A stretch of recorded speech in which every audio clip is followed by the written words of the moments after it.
तो भाई लोग कैसे हो सारे के सारे। तो मेरा नाम है रोनी और आज हम पढ़ेंगे चैप्टर 5 जो कि है एरिथमेटिक प्रोग्रेशन। अब एरिथमेटिक प्रोग्रेशन किसको बोलते हैं देखो, पिछले क्लासेस में हमने बहुत सारे नंबर का सीरीज पढ़ा था, जैसे कि नेचुरल नंबर का सीरीज 1 2 3 4 5 6 7, या फिर प्राइम नंबर का सीरीज जो कि है 1 2 3 5 7, ये सब। तो इन दोनों सीरीज में देखे तो इसको हम एरिथमेटिक प्रोग्रेशन बोल सकते हैं, क्योंकि इन सारे नंबर्स में देखो तो एक पैटर्न नजर आता है। जैसे कि दूसरा नंबर 2 से इसका पहला नंबर जो कि है 1 माइनस करो तो इक्वल टू 1 आएगा। वैसे इस तीसरे नंबर से इसका पिछला नंबर जो कि है 2, ये माइनस कर दो तो 1 आएगा। वैसे ही इससे इसका पिछला नंबर माइनस करो तो भी 1 आ रहा है, इससे इसका पिछला नंबर माइनस करो तो भी 1 आ रहा है।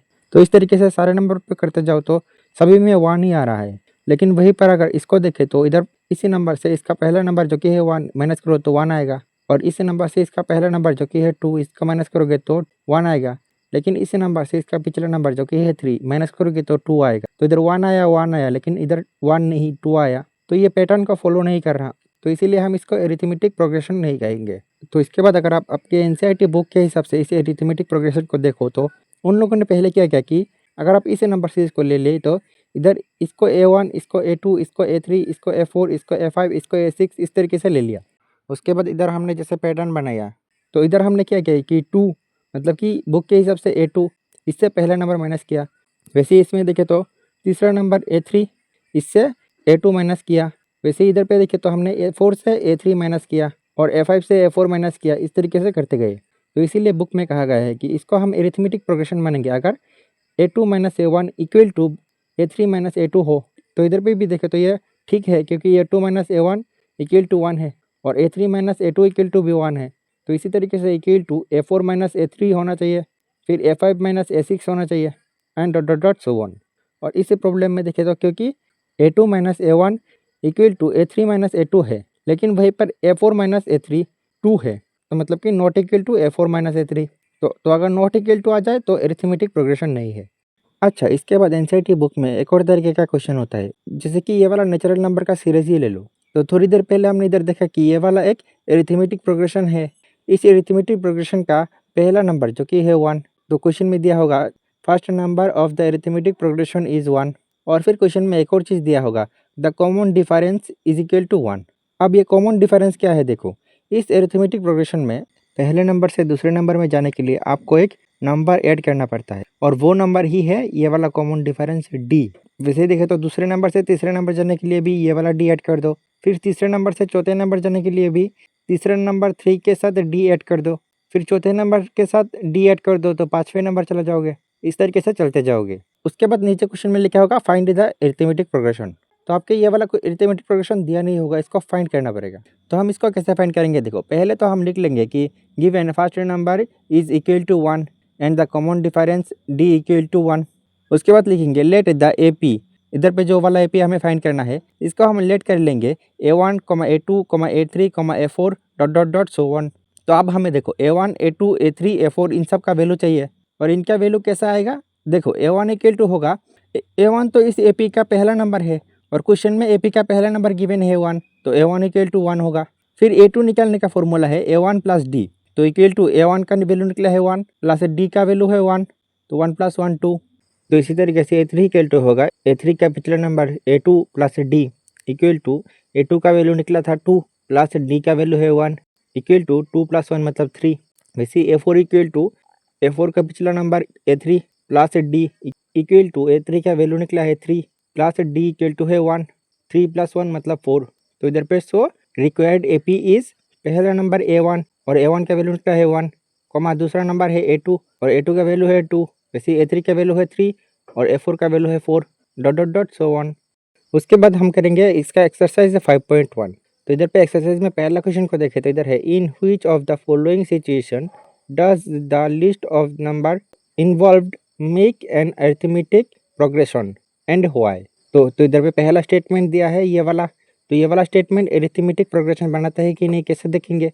जैसे कि इधर पे पहले लिखा है द टैक्सी फेयर मतलब टैक्सी का भाड़ा after each kilometre when the fair is ₹15 for the first kilometre. तो इधर पे हमें जो एरिथमेटिक प्रोग्रेशन बनाना है, इसमें पहला नंबर जो कि है A1, इधर पे A1 इक्वल टू 15 दिया हुआ है, तो लिखेंगे given taxi fare after first kilometre, मतलब कि A1 equal to 15।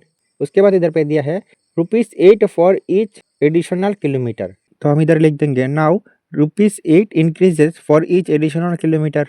So taxi fare after 2 kilometre, मतलब कि A2 इक्वल टू क्या होगा।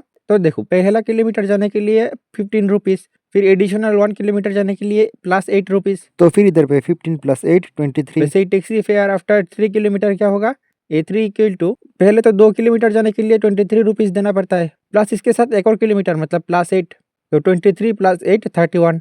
वैसे ही टैक्सी फेयर आफ्टर 4 किलोमीटर, मतलब A4 इक्वल टू तो 3 किलोमीटर जाने के लिए ₹31, प्लस इसके साथ एक और किलोमीटर मतलब 8 इक्वल टू 31 + 8 होगा 39। तो इधर पे अगर आप देखो तो A2 - A1 equal to A3 - A2 है, वैसे इक्वल टू A4 - A3 भी है, and dot dot dot so on. तो फिर हम इधर से कह सकते हैं सो it is a arithmetic progression. वैसे इसके पार्ट 2 में देखें तो इधर है the amount of air pressure in a cylinder. तो कोई सिलेंडर में हवा भरा हुआ है, फिर है when A vacuum pump removes 1/4 of the air remaining in the cylinder. तो सिलेंडर में जो हवा है तो इसका 1/4 करके बार बार निकाला जा रहा है। तो इधर पे अगर आप देखो तो सिलेंडर में कितना हवा है ये हमें दिया नहीं है, मतलब हमें जो AP चाहिए इसका पहला नंबर दिया नहीं है। तो हम इसको लेट कर लेंगे, let total air presence in a cylinder A1 equal to X। तो फिर A2 इक्वल टू क्या होगा। अब देखो यहाँ पर चीज़ें थोड़ा कॉम्प्लिकेटेड है, ये उतना भी आसान क्वेश्चन नहीं है जैसे आपको लग रहा है। जैसे कि सिलेंडर के बदले ले लो ये एक बैलून है, तो अब इस बैलून के अंदर X हवा भरा हुआ है, फिर इसका 1/4 चला गया, तो अब इसमें कितना हवा बचेगा, X से माइनस होगा X का 1/4। अब इसमें फिर से 1/4 हवा निकाला गया, तो अभी इसमें हवा कितना बचा। अब देखो अभी इसमें टोटल हवा बचा था X - X/4, तो X - X/4 से माइनस होगा इस X - X/4 का 1/4। तो अभी आपने नोटिस किया कि चीज़ें कितना कॉम्प्लिकेटेड होते जा रहा है। तो इसीलिए इसको आसान करने के लिए हम इस पैटर्न को थोड़ा आसान बनाते हैं। जैसे कि देखो पहले तो हवा था X और दूसरे में हवा है X - X/4, तो X को कॉमन लेंगे तो 1 - 1/4। वैसे ही तीसरे में देखें तो इधर दोनों में से X - X/4 कॉमन लेंगे तो इधर बचेगा 1 - 1/4, और फिर इक्वल टू इसमें से X कॉमन लेंगे तो इधर बचेगा 1 - 1/4, और ये वाला 1 - 1/4 तो एज इट इज, तो इक्वल टू X इंटू 1 - 1/4, 1 - 1/4 मिलके 1 - 1/4 का होल स्क्वायर। तो अभी इधर पैटर्न देखो, पहले X, फिर X इंटू 1 - 1/4, फिर X इंटू 1 - 1/4 का होल स्क्वायर। तो फिर इसमें नेक्स्ट स्टेप में और 1/4 हवा निकलने के बाद इधर होगा X इंटू 1 - 1/4 का क्यूब।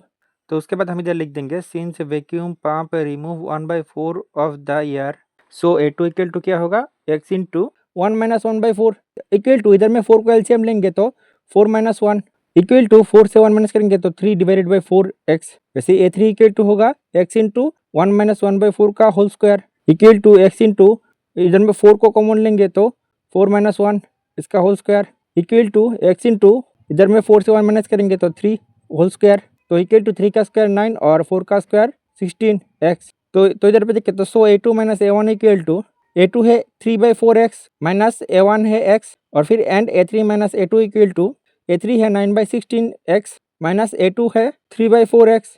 तो इधर लिख देंगे so A2 - A1 not equal to A3 - A2, so it is not a arithmetic progression. और उसके बाद देखें तो इसका पार्ट 3 एज इट इज़, तो ये आपके लिए होमवर्क रहेगा, ठीक है। और इसका पार्ट 4 में देखें तो इधर है the amount of money in A account. तो बैंक में कोई अकाउंट है जिसमें कि व्हेन रीच 10,000 इज डिपॉजिट। तो फिर इधर में देखें तो हमें जो AP निकालना था इसमें पहला नंबर A1 दिया हुआ है 10,000, तो इधर हम आंसर में लिख देंगे given total deposit is A1 equal to 10,000। उसके बाद बताया गया है at compound interest at 8 rupees पर एनम। तो मतलब अकाउंट में 10,000 रुपया रखने की वजह से 8% करके हर साल बढ़ते जा रहा है। तो इधर लिख देंगे now at compound interest at 8%। अब ये परसेंट को हटाने के लिए क्या करना पड़ेगा, 8 को 100 से डिवाइड करना पड़ेगा पर एनम, मतलब कि हर साल। तो फिर हमारा A2 क्या होगा, तो देखो पिछले क्वेश्चन में हमें जो 1/4 दिया हुआ था इधर पे 8/100 है, तो हमारा A2 क्या होगा, पहले तो A1 जो कि था 10,000 और फिर 1 प्लस इसलिए है क्योंकि पिछले क्वेश्चन में तो हवा सिलेंडर में से निकाला जा रहा था इसीलिए माइनस, लेकिन इधर पे देखो तो पैसा 8% मतलब कि 8/100 करके बढ़ रहा है, तो इसीलिए प्लस ये वाला 8/100 इक्वल टू 10,000। तो इज इट इज इधर 100 को एलसीएम लेंगे तो ऊपर होगा 100 + 8 इक्वल टू 10,000, तो इज इट इज, और 100 के साथ 8 प्लस करेंगे तो 108 डिवाइडेड बाई 100, फिर A3 इक्वल टू होगा 10,000 और 1 plus 8 by 100 whole square equal to 10,000 तो एज इट इज़, और 100 को एलसीएम लेंगे तो 100 plus 8 whole square equal to 10,000 तो एज इट इज़, और 108 डिवाइडेड बाई 100 होल स्क्वायर। अब इधर पे भी देखो तो A2 minus A1 not equal to A3 minus A2 होगा, क्योंकि जब भी प्रॉब्लम में इस तरीके से दिया होता है कि 1/4 होके कम रहा है, या फिर जैसे कि इस क्वेश्चन में दिया है कि 8% मतलब कि 8/100 होके बढ़ रहा है, तो फिर ये AP होने का कोई चांस ही नहीं है। हम इधर पे सीधा लिख देंगे here A2 minus A1 not equal to A3 minus A2।